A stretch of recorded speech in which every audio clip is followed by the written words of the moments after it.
from the new recording lair located deep beneath the Wine and Spirit store in Ephrata, Pennsylvania. You're listening to the Masonic Light Podcast. Studio 665 presents Masonic Light Podcast. This show is recorded by Masons, for Masons, and is for entertainment purposes only. And please, no wagering. This podcast is not endorsed by any Grand Lodge, and the ridiculous ramblings of the hosts are their own. And now, here's your host.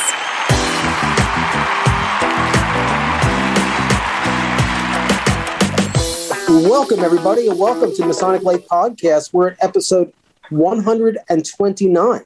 No way. 129? 129. Wow. Yes, and our own Jack Harley has scored us a great guest from across the pond. I don't know what the official title is. You can correct me, but for our purposes, Brother Robert Cooper of the Grand Lodge of Scotland. Welcome. Good evening. And so what we do here, Robert, is we kind of just go around real quick and see what people have been up to. I'm going to use it based on my screen, and I'm going to start with Tim. So, Tim, what have you been doing except for recovering from COVID? That's been the major emphasis the last couple of weeks. I think on our last episode, I was officially on the disabled list. But in any case, all is well now. I'm back to as normal as I get, I guess. Actually attended our November stated meeting on the 1st of Eureka West Shore Lodge number 302. And other than that, have been participating in a number of rehearsals with the Valley of Harrisburg in preparation for the upcoming Scottish Rite reunion coming up. We'll mention at the end of the show. But other than that, that's been about it. Brother Jack. What? What have you been doing Masonic? Oh, jeepers. I continue with my Masonic education for the new candidates as they're coming through. That is the thing that really I feel called to as a part of Masonry, to serve my lodge. And we had a stated meeting last night. Just not too much else. This past weekend, we had a baby shower for my third grandbaby. Nice. So that's exciting. The kids up in Boston are having a baby, and that's their first and our third. So other than that, not too much. Brother Robert, we're going to include you in this as well. What have you been up to the past couple of weeks in the Masonically related? Well, all meetings are still suspended here. So there have been, it's the government takes a different attitude here compared to the States. No Masonic meetings at all. We have had a few Zoom meetings, etc., but we're not going to be having any Masonic meetings until January at the earliest. Wow. So that's going to be almost exactly 2 years without a Masonic meeting. Wow. And that gives us a lot of worry, who's going to come back, what lodges are going to fail. Wait. It gives us a worry? Is that what you said? A worry, yeah. A worry? Yeah, a worry. We're a bit worried. Worried. Okay. Worried, yeah. Worried, okay. It's the accent. Okay. It's the accent, yeah. So apart from that, of course, I'm in an unusual situation in that I work for the Grand Lodge, so I've been busy as normal throughout this period, but no Masonic meetings. Yeah. Brother Josh, Worshipful Master, what have you been up to? We had our stated meeting of Lamberton Lodge number 476. We did a degree, and I had a master's meeting over the weekend. And excellent. I'll let Larry talk about our meeting, because I know he loves talking about all things merger. Go ahead, Larry. Well, start with Tall Cedars. Great event, Halloween party. And my wife and I were the only two that actually went there dressed. Goose and Gridiron breakfast, again, doing that. Attendance is slowly increasing. The stated meeting of Lamberton Lodge 476, and Pete was there. We actually did the final vote to agree to merge with Charles M. Howell Lodge, Millersville Lodge. And we did our final vote, and I'm attending a meeting tonight in Millersville where they will do a final vote also. So the merger for both lodges has gone well, and I expect that when it goes to Grand Lodge, it will go well there also. So that's Robert. Just so you know, Robert. Let's see, Larry and Josh and Pete are all members of a particular lodge that meets in Lancaster City that is surrendering to the inevitable, and they're going to merge with another lodge. What 10 miles away? Yes, something like that. Yeah, or so. Yeah. So and not Larry the lodge that's already in our building. So I guess that's the drama. So Larry has been carrying the water for this committee for a very long time. Just to catch you up, sorry. Right. Okay. You're up. Let's so I've been doing Tall Cedar stuff. I'm scribe, so I'm secretary for that group. We did have the Tall Cedar Grand Tall Ball over in York. So yeah, over here we have two counties side by side, York and Lancaster. So I guess, kind of like British history with the White Rose and Red Rose cities. But so we had a nice dinner there. Other than that, Tim kind of alluded to it. If you're a Scottish Rite Mason in our area, it's reunion season. And I am in the 6th, 16th, and 32nd degree. Plus, I'm an officer in the Knights of Rose Croix. So I have to figure out how to... I've learned my parts. That's the easy part. But I have to figure out how to do 3 costume changes and at one point be on the dais in tails when we open the Lodge of Rose Croix. So I'll just follow some other more senior member. I'm sure it can happen. But same with you, Tim? Yeah. We're using video introductions to our officers for this, so we don't have to all be up on stage for the opening and closings. You guys in Harrisburg are really falling apart. I know. All right. Well, we're going to take a quick break, and we're going to come back, and we're going to talk to our guest from the Grand Lodge of Scotland, author Robert Cooper. Why choose George J. Grove & Sons for your next home improvement project? At George J. Grove & Sons, we've built our reputation on quality and trust for more than 50 years. From planning to materials to installation, George J. Grove promises a home improvement experience second to none. Whether your goal is reducing energy costs, decreasing maintenance, updating curb appeal, or simply increasing the value of your home, the George J. Grove team will recommend and provide solutions that stand the test of time. Call 717-393-0859 for an estimate or visit us at georgejgrove.com.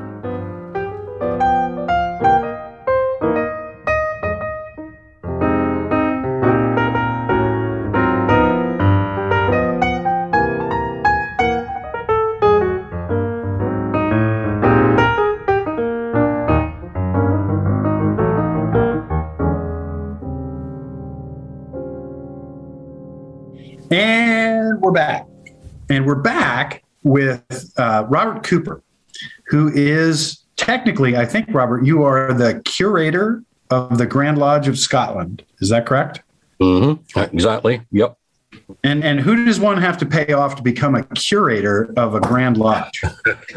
Well, it was 28 years ago I got the job, so I can't remember.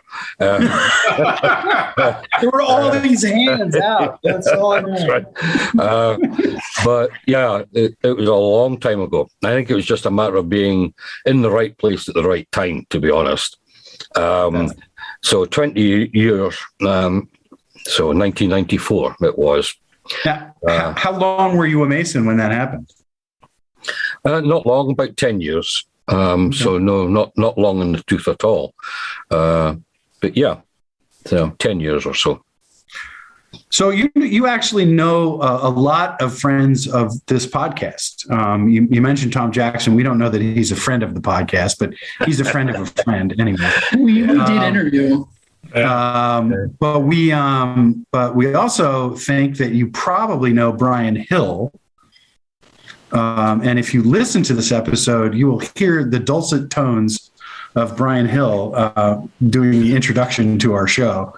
Okay. Brian's a great friend and lodge brother here locally, so he's part of that. But tell us a little bit about your Masonic journey. How did you do this?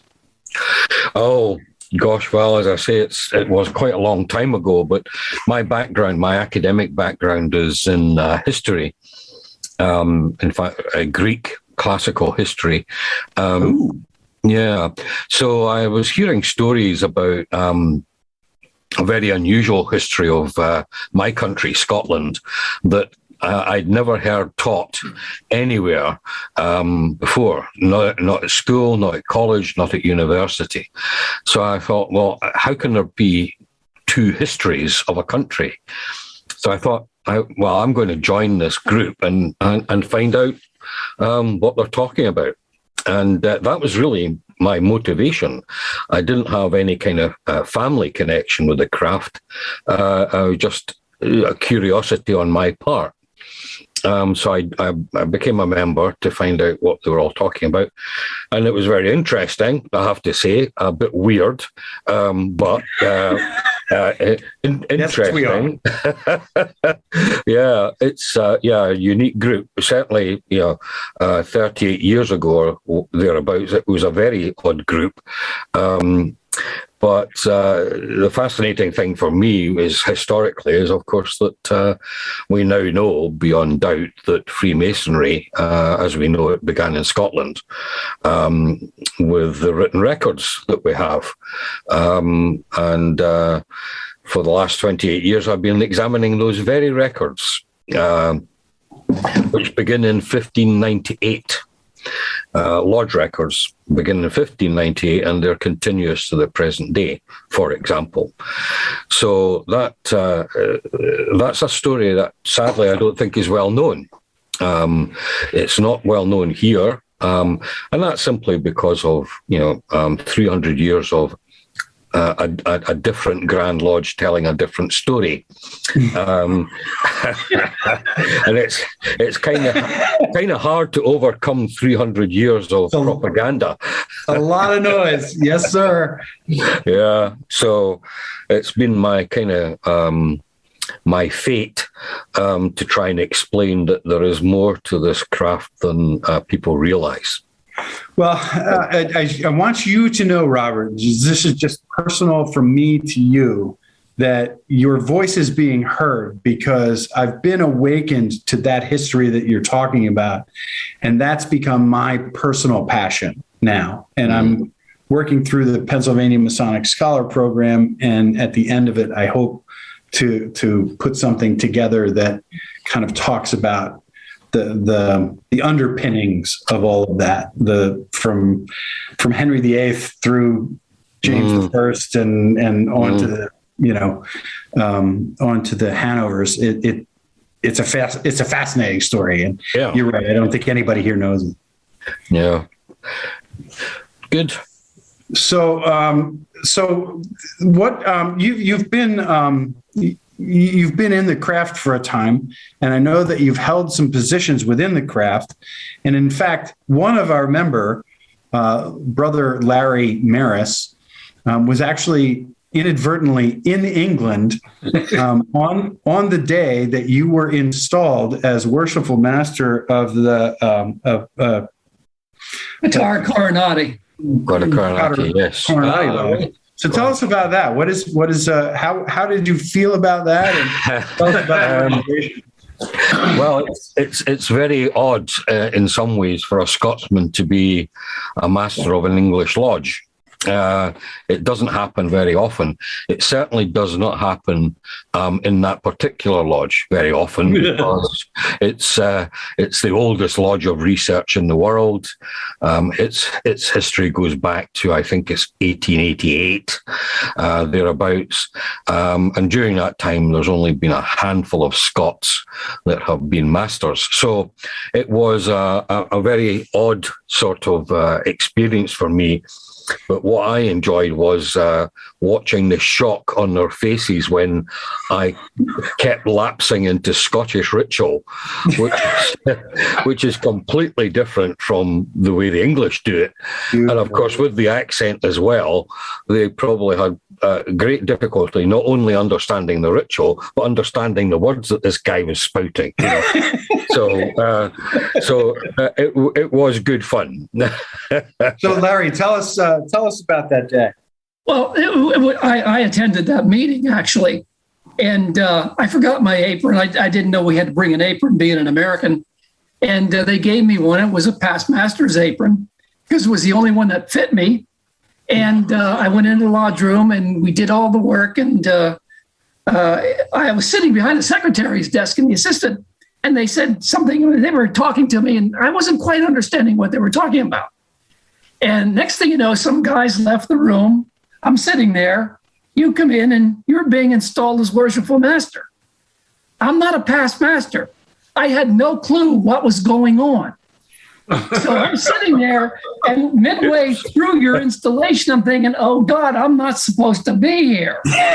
But I was too embarrassed to leave. And the only saving grace was I did have a past master's apron on, so I'm okay. So I inadvertently, Bob, I did meet you. I also got the word of the master. I'm thinking, oh, Lord. Yeah. Larry, you were asleep for most of it. Yeah. You were asleep for most of it. Yeah, you slept through most of it. No, like Bob said, I couldn't understand most of what they were saying. even the British, even the English, I couldn't understand a lot of what they were saying, which is why I stayed for the ceremony. Right. Yes. You probably heard things you were not supposed to. And one of the reasons why they don't install Scots, of course, is because that lodge draws its membership from long-standing Masonic scholars here in the UK. So nearly to a man, people are already an English past master. They've already been the master of a lodge. Mm-hmm. So they don't have the normal installation ceremony that they have when they're first installed as a master. Yeah. So yeah, you got the full works, I think, when I was installed, because I'm not a past master of an English lodge, you see. And your presentation that night was on that monument that that guy, and I think in Washington State, built with all yeah. So that was interesting, but here again, there was some language difficulties with my hearing. It was great. And you were lapsing into a Scottish accent then too. I loved it. Yeah.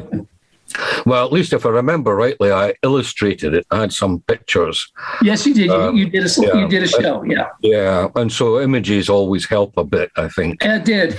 Yeah. So, but yeah, that's an unusual part of the world for me, because it's a long way away from me. Yeah. So you and I actually did meet. There we go. Small world. How memorable you are, Larry. Mm-hmm. All right. So is that the highest of offices that you've held? Would be worshipful master of that lodge, or are you involved? Yeah, I know you're involved in other lodges, because our friend Simon Polkinghorn, who is a member of pretty much everything, knows you from several different bodies. So what else are you involved in, Masonic? Well, I'm involved one way or the other in nearly every order that we have in Freemasonry. There are some orders which we don't have, such as the Cedar of Lebanon, which you mentioned. We don't have that. We don't have the Shriners. That kind of. Do you eat there, Bob? Do you eat? there? Yeah. Because if you eat, you can be a tall cedar. I'm just we saying. wouldn't last very long if we didn't eat, I suppose. Then you can certainly be a tall cedar. Pete will get the paperwork started on that. Yeah. It's just different ways of doing something similar, I suppose. The Scottish Rite is much smaller here. It's limited numerically to a very small number. And that's, again, all to do with history, because the craft was here for more than 250 years before the Scottish Rite appeared. So it's a very much a Johnny-come-lately organisation here in Scotland, even although it's called the Scottish Rite. That's a whole interesting story as well. So, yeah, Scotland's a very different kind of country, historically and culturally. I put a link in the chat room for you, because you were asking what I was working on, and there's a symposium next year about Scottish Freemasonry, but it's going to be held in the George Washington National Memorial in Alexandria. So I put the link in there so you can have a look at the memorials. Did you put that in already, Bob? Yeah, it should be in the, unless I have. There it is. There it is. Bob, there it is. Okay. Okay. I forgot to tap enter. It's kind of basic stuff, but yeah. If you don't tap enter, then it's not surprising you don't see things. Yeah. So we've been just a wee example of one thing that we've been working on with the guys at the memorial. So that'd be maybe something for your diary or your calendar next year. Be interesting, I think. So in addition to all of the Masonic work that you've done, you're also an author. And as I was looking through some of your work, of particular interest was the Rosslyn hoax writings that you did. Tell us a little bit about that. Well, yeah, okay. I mean, that was like a lot of my writings. It's usually a reaction to something I don't like, and it's. I noticed that about you, Bob. Yeah, it annoys me when people who are not even Scottish pontificate on Scottish history, and I'm reading what they say, and I'm going, but that's not right. That's not right. That's not right. That's not right. I'm going to write about this, And, yes, and it's frustration. I think a matter of trying to put the record straight, and what I find so amazing. Pete's muted. Yeah. What I find amazing is who's told him to shut up?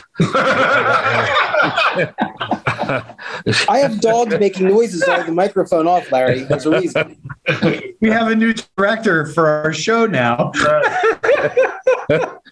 That's not very Masonic, That's great. That's perfect. So a lot of this stuff comes out because of as a reaction to me reading some things that are just plain wrong about Scotland. And when you Google you, Bob, not that I'm saying you've ever Googled yourself, but when you're Googled, there's a quote that comes up about, now that I'm out from under the thumb of Grand Lodge management, I can pretty much say whatever I want.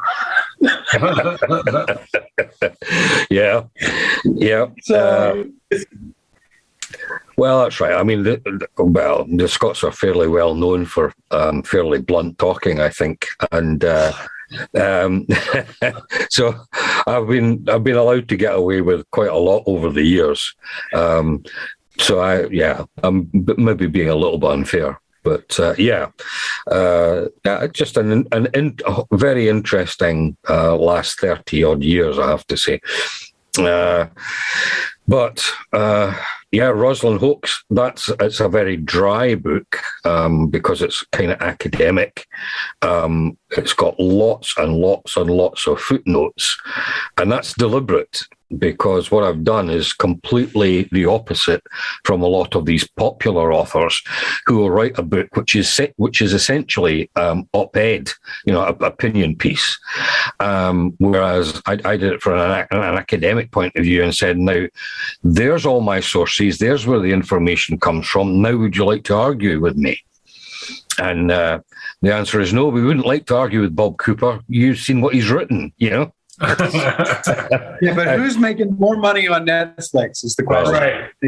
Yeah, Hollywood and popular authors that write fictional stories, Yeah. Knight and Lomas, I'm looking at you. Yeah, well, that's right. And unfortunately, for whatever reason, it's not just Freemasonry that suffers from this problem, but fantasy history sells far, far more books than factual history. It's as simple as that.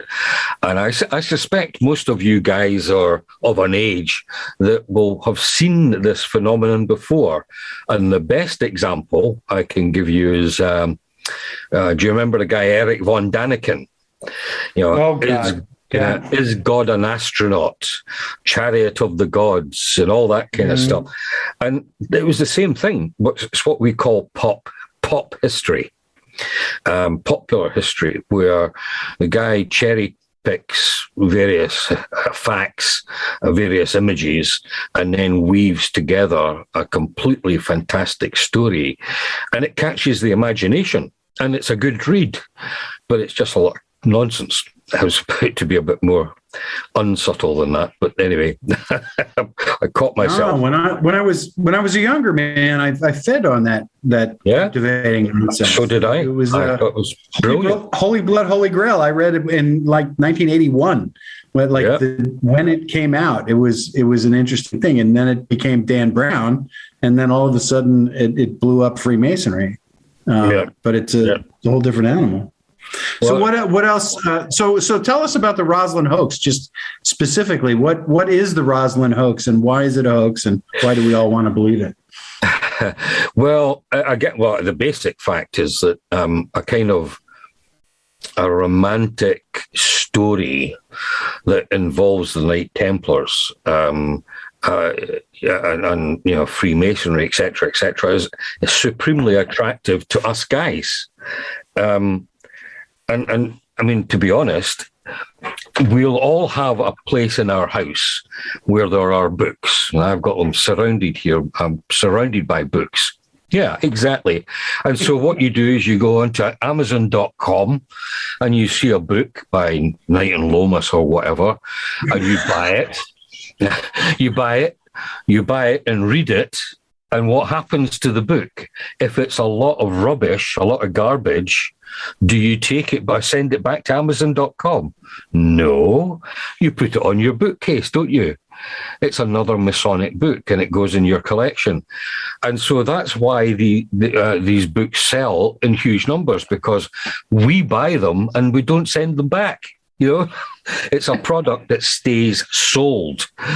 And of course, that's very attractive in terms not only of the publisher, but the author. And so I say to people, particularly I say to Grand Lodges, who educates Freemasons today? And they all look kind of blankly at me. And I know there's some exceptions, but generally speaking, the answer has got to be it's Amazon.com. It's not a Grand Lodge.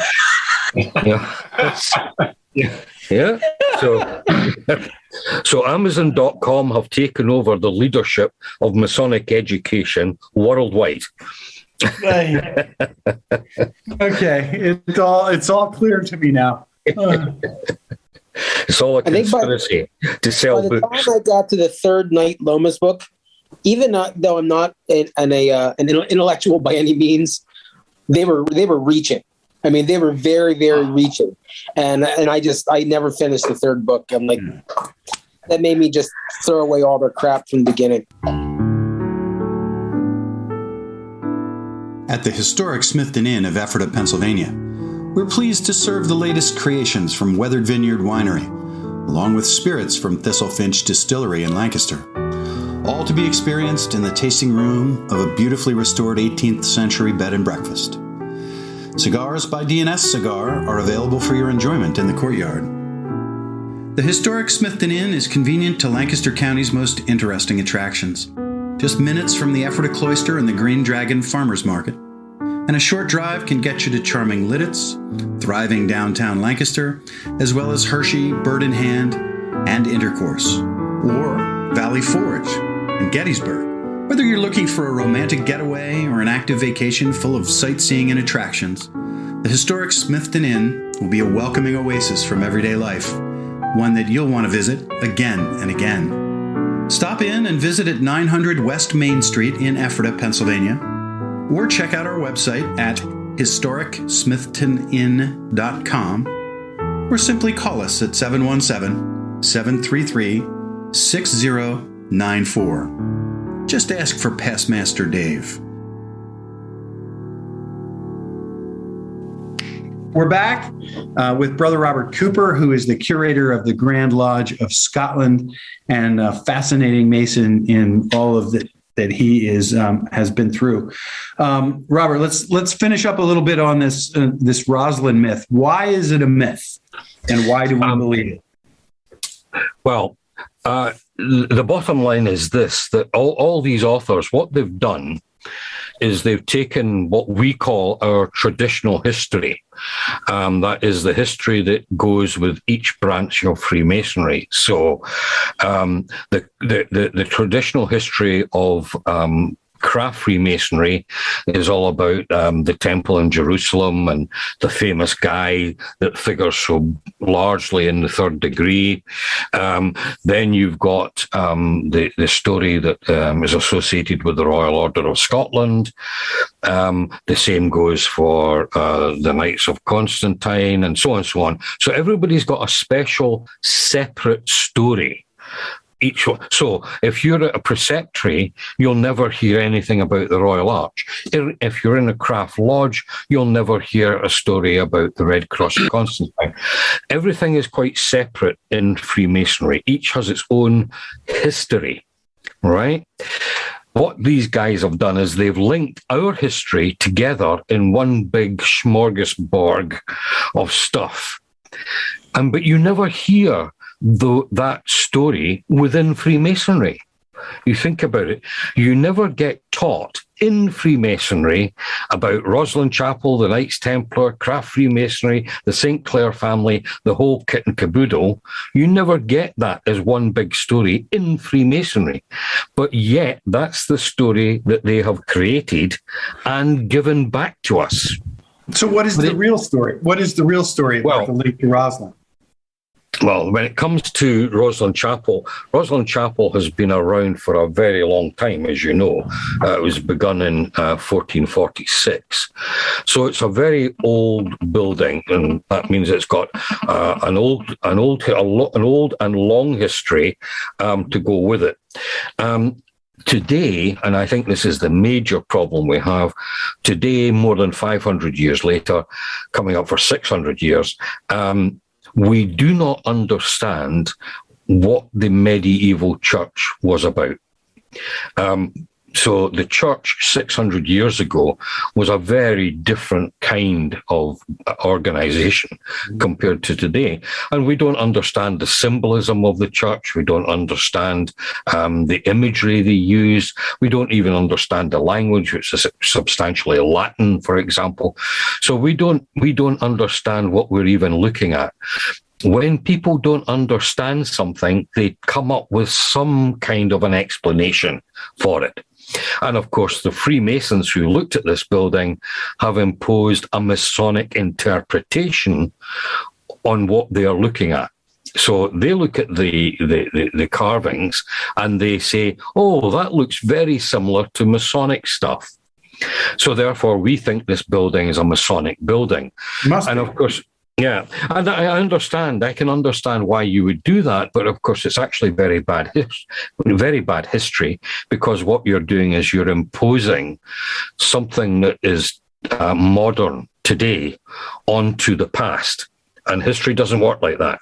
You've got to start in the past and try and work out what was going on 600 years ago. What did stuff mean 600 years ago? Not what it means today, what it meant then. And if you do that, then you get some kind of an idea of what it is you're dealing with. Unfortunately, these guys are saying, oh, look, that looks like the guy, getting ready for his third degree. The third degree, we now know, didn't exist in 1446. Right. But you can see where the problem is then. Because the third degree exists today, the assumption is, well, it must have existed when the building was built, because you can see something that looks like the third degree. And therefore it is the third degree. So that's the source of the hoax, is that we're imposing a modern perspective on ancient stone. Okay, that's exactly right, and it's not a good way to do things. So another book that you've written that caught my eye was one about anti-Masonry, and I know that there's a lot of people who listen to this podcast that know a little bit about anti-Masonry in the U.S., but I don't think any of us know anything about anti-Masonry as it manifested itself in the early 19th century, like the Morgan affair that we had here in the U.S. How does anti-Masonry manifest itself then and now? Well, anti-Masonry, or Masonophobia, as I would call it, Masonophobia has been around a very long time, almost as long as the craft has been around.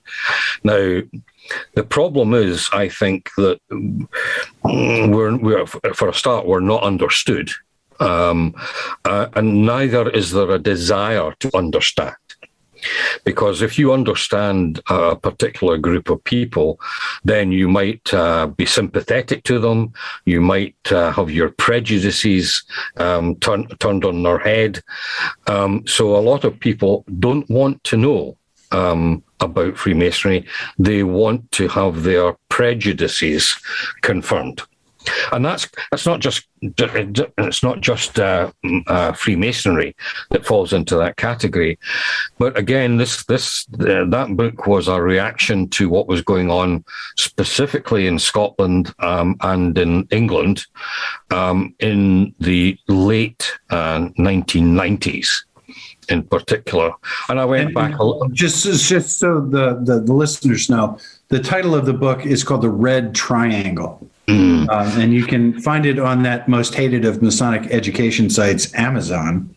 And then you can contribute to our guest if you want. Okay, I've given you a link to the Grand Lodge of Scotland online shop in the chat room, just in case you want to make use of that. I was going to start the story with, what was happening in Scotland in the 1990s. And I thought, well, that's probably not going to make too much sense to people who don't live in Scotland, because they wouldn't know the background. So I went a bit further back, and a lot of this stuff originates in the late 19th century, in the modern anti-Masonry, when it begins with the Dreyfus affair. In France, and that's where the modern origins of anti-Masonry begins. I'm sorry, the Dreyfus affair had a Masonic component? Yeah, very much so. Very much so.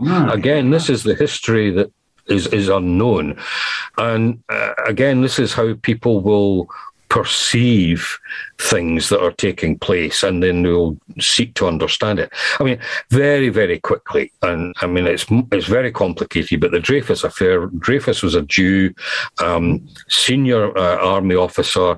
The establishment were undergoing some kind of a crisis of conscience, and they jailed this guy for a conspiracy. They accused him of being a spy, passing stuff to the German high command. And then what happened was a large group of people who knew that Dreyfus was innocent were Freemasons. And so the battle lines were drawn. So and of course, in some ways they were acting honorably and properly, but what the mistake they made was they had meetings in support of Dreyfus in Masonic temples. The Grand Lodge did that. And so immediately that they were classified as being against the state, which had prosecuted Dreyfus, and therefore they were left-wing socialists because the establishment was right-wing government, and so it went from there. And it gets anyway. So that's where it starts in the book. Then, of course, the next thing that happens, momentous things that happen, is the First World War. Yeah, who's our guy that's appeared on our screen? Ron Dreyfus, Pete. Ron Dreyfus. Ron Dreyfus. Okay. Okay. All right. No, I don't think. Descendant. A descendant. Yeah. I was going to say he doesn't look like he had a hard life. So anyway, the next step was the First World War, reading about what Hitler was writing, Mein Kampf, etc., and that comes right through to the 1990s in Scotland. And I thought we'd better document this for the craft, this continuous seam of vitriol against the craft. And the danger, I very quickly tell you a story. This is what ultimately this kind of thinking can lead to. There was a guy who was out of a job but was looking for work in Germany, and one day he strolled into an office in Munich and said, "Give me a job." That job was as a clerk with the Gestapo in Munich. And so he was pretty low on the scale of things. He was a clerk. He filed documents. He put documents away. But they quickly noticed that he had a tremendous aptitude for filing and cross-linking, cross-referencing documents. And so they gave him a job of creating a card index by which they could track a large group of people across the entire country. And he prepared this card index so well that they realized they had a bit of a genius on their hand. And they said, "All right, we've got a far more important job now for you. We want you to create a card index about German Jews." The first group he tracked was Freemasons. The second groups were German Jews, and the guy's name was Adolf Eichmann. So card indexing enemies of the state, first and foremost, were Freemasons. That was the first job that was created by the Nazis. That was the enemy group they focused on first, and the Jews were second. So Adolf Eichmann cut his teeth on tracking down all the known Freemasons in Germany, what orders they were members of, what their lodges, what the name of their lodges were, what rank they held, etc., etc.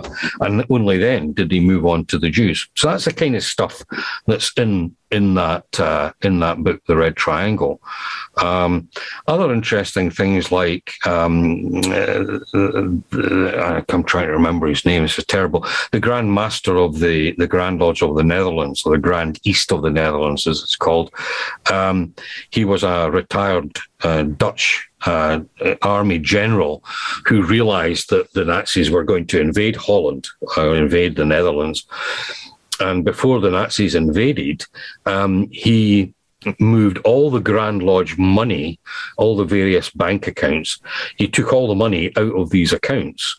So when the Nazis invaded the Netherlands, Holland, of course they stole everything that the Jews and the Freemasons had. But when they got to the Freemasons, all the money had disappeared. And what this guy did, I wish I could remember his name, that's terrible. what this guy did was he had two daughters, and he gave half of the Masonic money to one daughter who ran the underground newspaper, and he gave the other half of the money to the other daughter, which she used to arm the underground resistance to the Nazi occupation. So Masonic money was used to fund the Dutch underground against the Nazi occupation forces. Kind of history is completely ignored today. Wow. It absolutely is. And even in this country, Robert, just so you don't feel bad, all of the leaders of this country down the line, if you're not a Mason, you don't know that those people were Masons. You never hear about that stuff. Yeah. You see, I don't know if you agree with me, but the world seems to be devolving into groups of people who are either victims or not. Okay, in one way or the other, deservedly so in most cases, but because Freemasonry is seen as dominantly white Anglo-Saxon, what do they call it? WASPs, white Anglo-Saxon Protestant males. Yeah. So although we are victims of the Holocaust, we're not deserving victims. I go even deeper, Robert, into that demographic. It's middle-aged, overweight, college-educated, white Christian male. We're just done for. It's over. We just turn in the keys and just go home. That's all we got. Yeah, but I mean, even then, Prince Hall, which is not of that demographic, even they have a problem. They're completely ignored as well, and then the same thing goes for the Grand Lodge of Nigeria or the Grand Lodge of Malawi or whatever. Freemasonry is not considered to be worthy of victimhood, and so we're wiped from history for that reason. Because, to be honest, if we were recognized as being, we reckon there's about 80,000 Masons. Insignificant number compared to the Jewish guys, 6 million. But we reckon 80,000 European Masons were tortured and executed or stuck in gas chambers during the Holocaust. So it's a tiny number in comparison to the other groups. And the thing is that if you then recognize that group, no matter how small, as being victims of the Nazi regime, then they're difficult to attack, because you say, well, why are you attacking us? We were the same as the Jews and the Gypsies, and people don't want you to have that kind of attribute, if you want. Anyway, so that's a very dark subject, as you know, and that's another reason why these books don't sell. Who wants to read depressing stuff? But I thought it was important to get it on the record, so that we had a previous guest that told us if you ever want to go broke, become a Masonic author. Yeah, absolutely. All right, I think we're going to take a quick break and troll for donations and sponsorships. So, Robert, stand by. We're going to be right back, and I am going to ask you about my favorite subject, the Holy Saints' John. As far back as the mid-1800s, records exist describing the pre-meeting tradition of brethren smoking cigars during and after gatherings. To this day, the practice of smoking cigars remains very much alive in many lodges. This custom is considered a time for brethren to relax, exchange ideas, and enjoy the simplicity and fellowship that is the very essence of our brotherhood. This is what Hiram Solomon Cigars is all about. Our starting principles are to bring Masonic brethren together in the harmony of a good cigar. Pull up a chair, sit back, light up any of our premium cigars, and enjoy the history. Hiram Solomon Cigars can be found at fine cigar retailers. For a complete list, visit HiramandSolomonCigars.com or check them out on social media to find out when they'll be at a live event near you. Hiram Solomon Cigars is pleased to be the official cigar of the Masonic Light Podcast.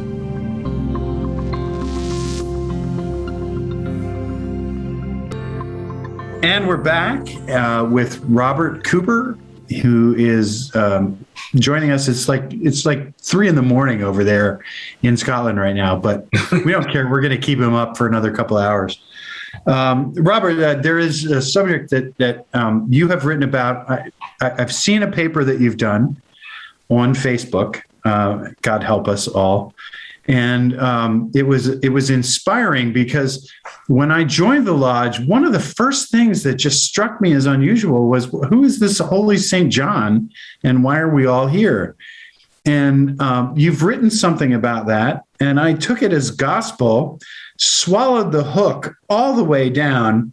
And then I read the other day that Robert posts, well, that may not be, the last word on it, but so now I'm hanging, Robert. You gotta straighten me out. Tell me about the Holy St. John and why Scottish and English Freemasonry have him wrong. Right. It's actually fairly straightforward. We go back to the year 1475, which of course quite long. Yeah. Quite a long time ago.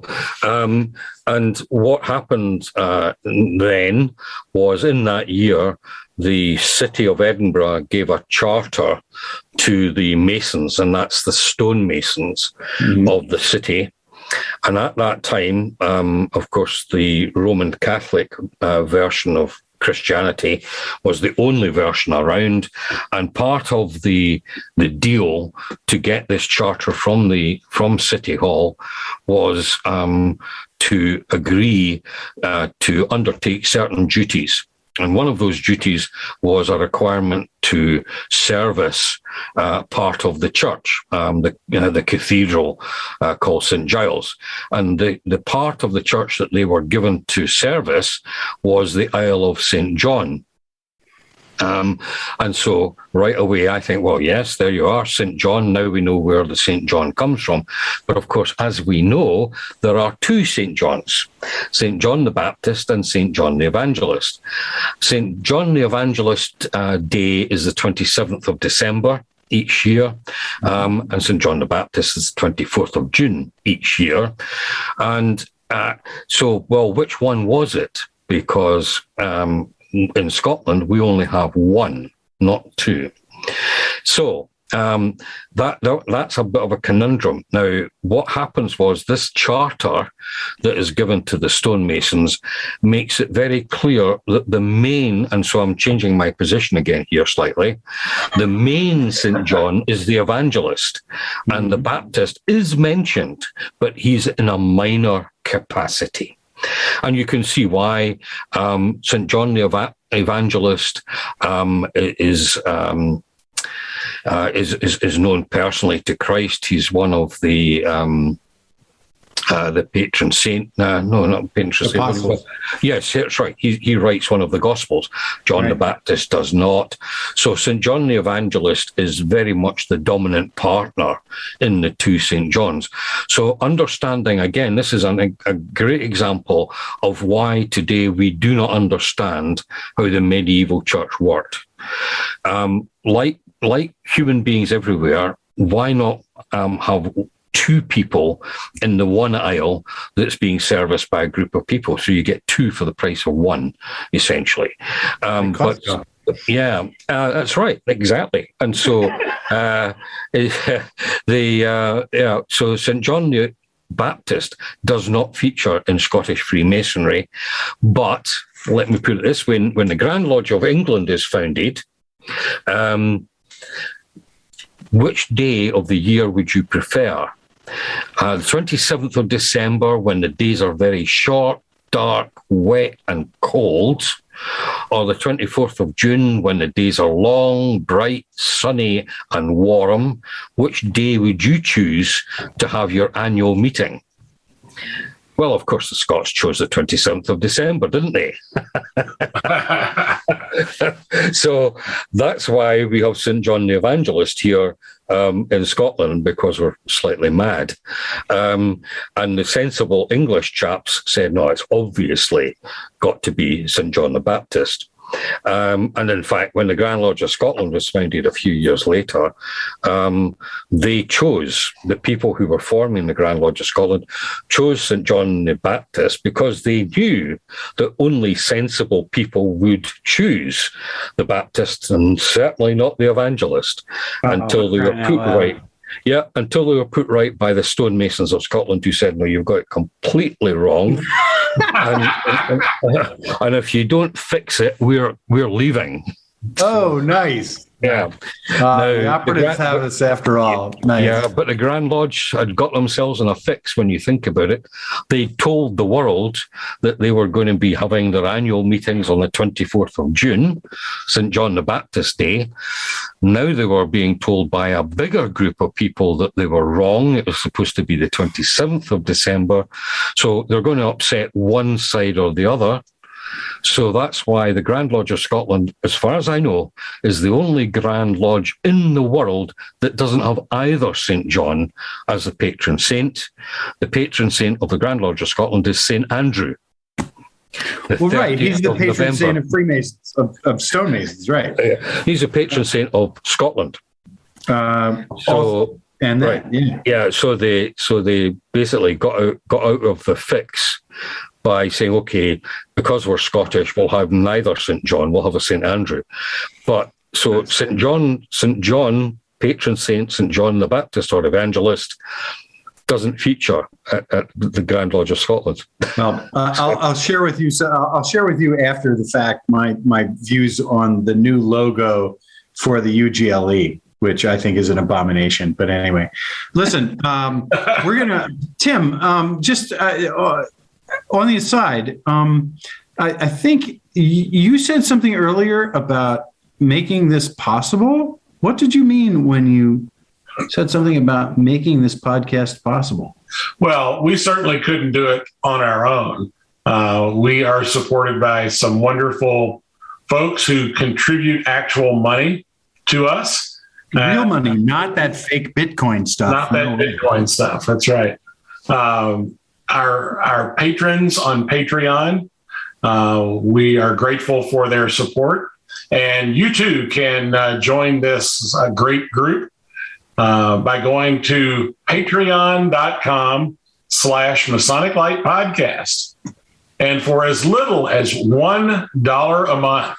$1 stinking dollar. $1. You can be a supporter. We also have other levels that you can contribute at, but we are greatly appreciative of all of those of you who support this podcast financially and help us keep our equipment up to date and help us do the things that we do. We're especially grateful for the donors at the $7.37 a month level. Yeah, we're still trying to figure out that translation. But even if you're a $1 sponsor, that means you're going to pay for our annual banquet when we have a large pizza with a coupon. That's right. At $12 will cover that. Yes. Awesome. All right. So we're gonna take a break. Come back. Say happy night for Brother Cooper. So let's take a quick break and we'll be right back. Good evening, sports fans. This is Hiram Cosell speaking to you of mergers. The date, last week sometime. The place, Millersville, Pennsylvania. The event, the Thriller in the Villa. Following several months of exhaustive preparation and countless afternoon naps, Larry the Meritorious Merris was present for the vote on the merger of the challenger, Lamberton Lodge number 476 of Lancaster, Pennsylvania, and the reigning champion Charles M. Howell Lodge number 496 of Millersville, PA. This reporter would love to describe a contentious battle of heavyweights juking and jabbing in a raucous free-for-all. But no, the outcome was never in doubt. Not a single dissenting voice was heard, and Millersville passed the motion without objection. Next up, on the wide world of Masons, funny hats and pointy swords clash in a battle royale of Knights Templar, all fighting over the same 50 members.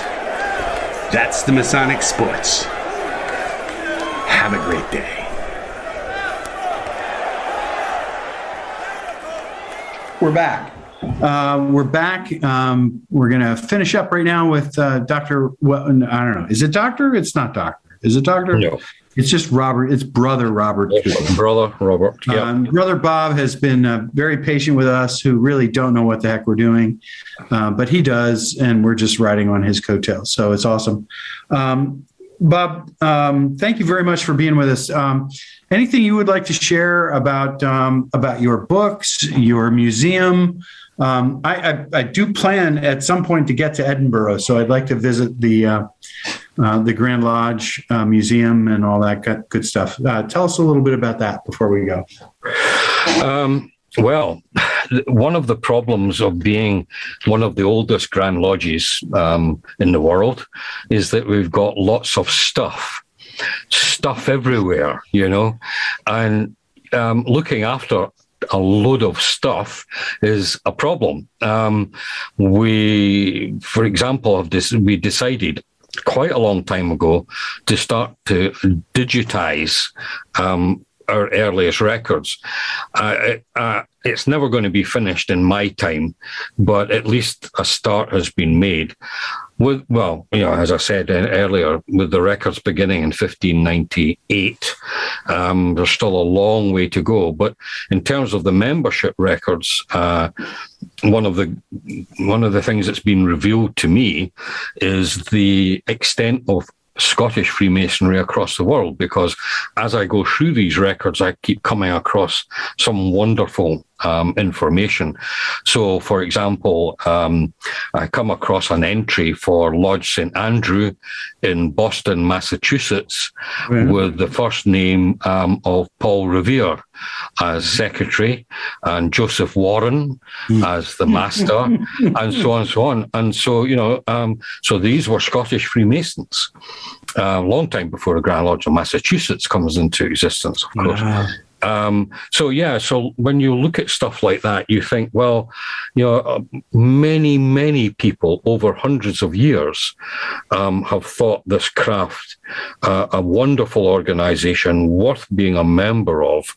And what's more, these are thinking people, they're intelligent people, they are not people who join and disappear, they join and they stick with it. That makes me think that these were perhaps of a different caliber in many cases compared to today. I just wish we could recreate that ethos where these guys would join and stay with us for the rest of their lives.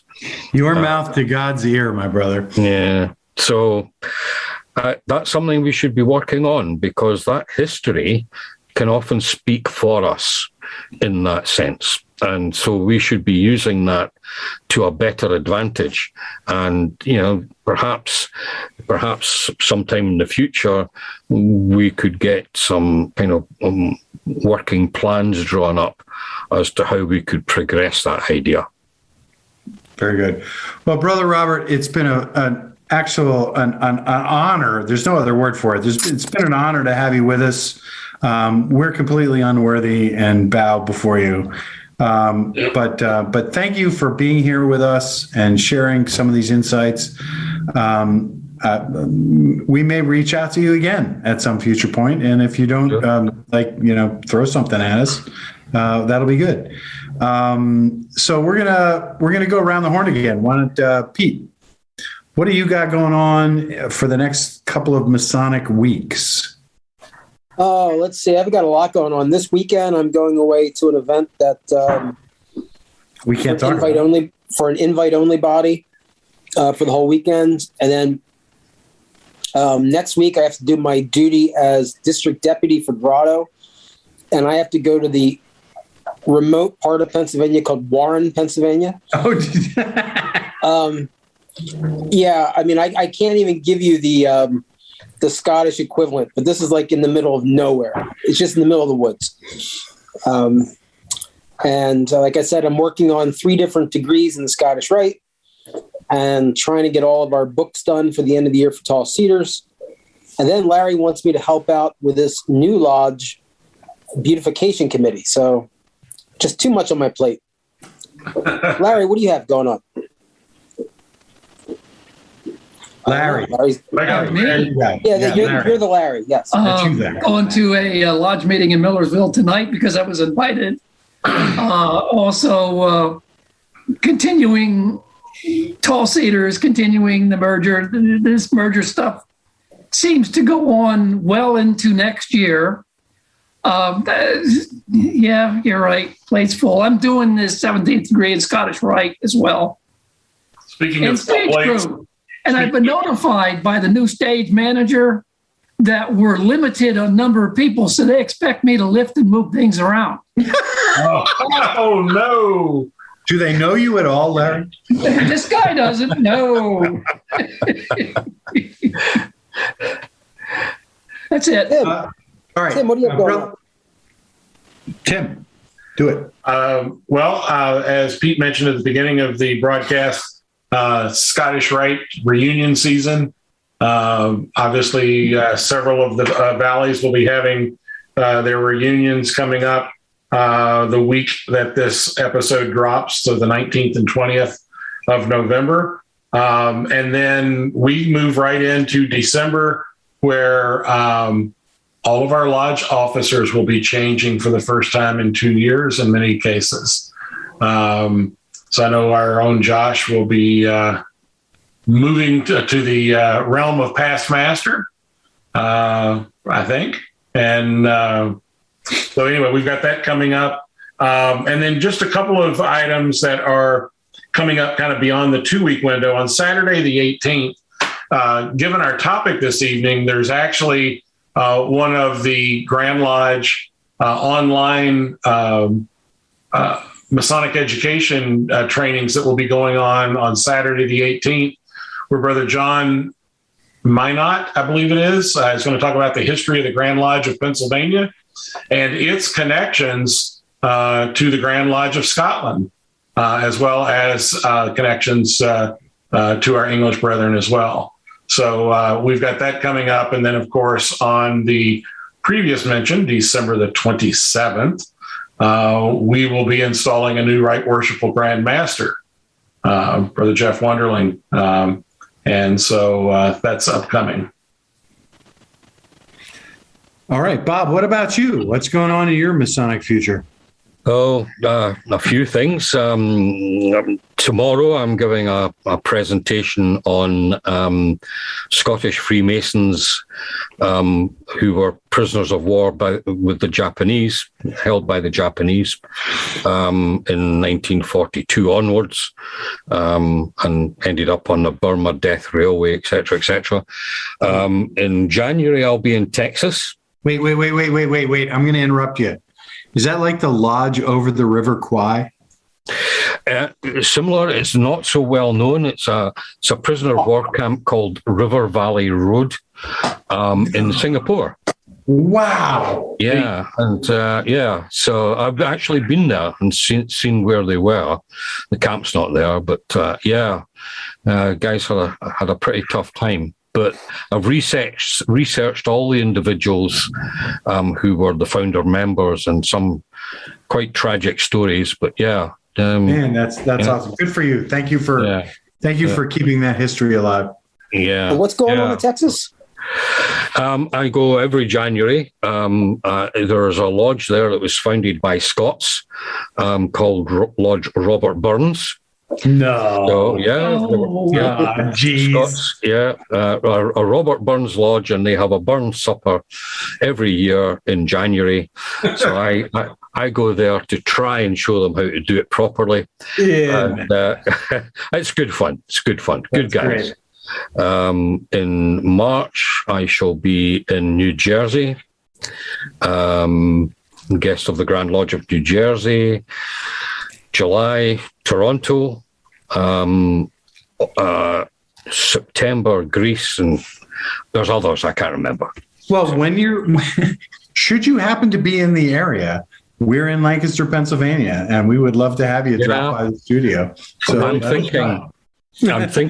thinking when I retire, all right, I might welcome to the States and take a long-term rental and just drive around and see all the guys I know. So we would love to have you. I need to get over to Aberdeenshire. That's where my mother's family is from. Oh, really? Oh, I have to get over there. Very famous lodge there.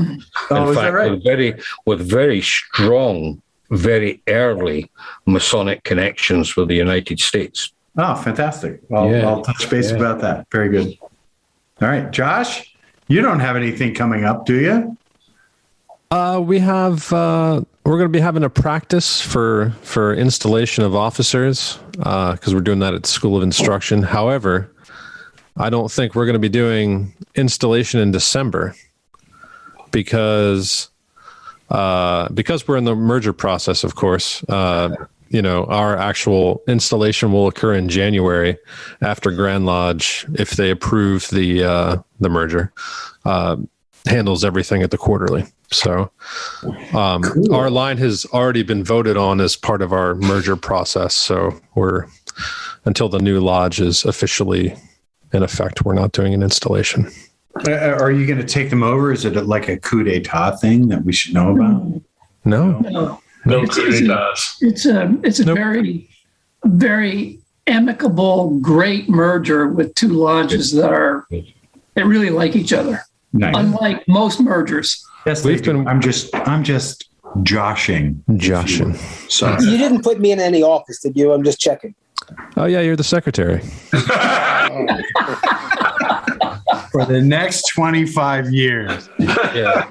And then he's going to be treasurer. Yeah, right. I heard you don't say no when asked. All right. That's what she said. All right. Good. All right, Larry. Let's cue some chickens. Do you got chickens, man? Yo, where am I? Oh, yeah. Okay. Well, special chickens, thanks Larry. Chickens.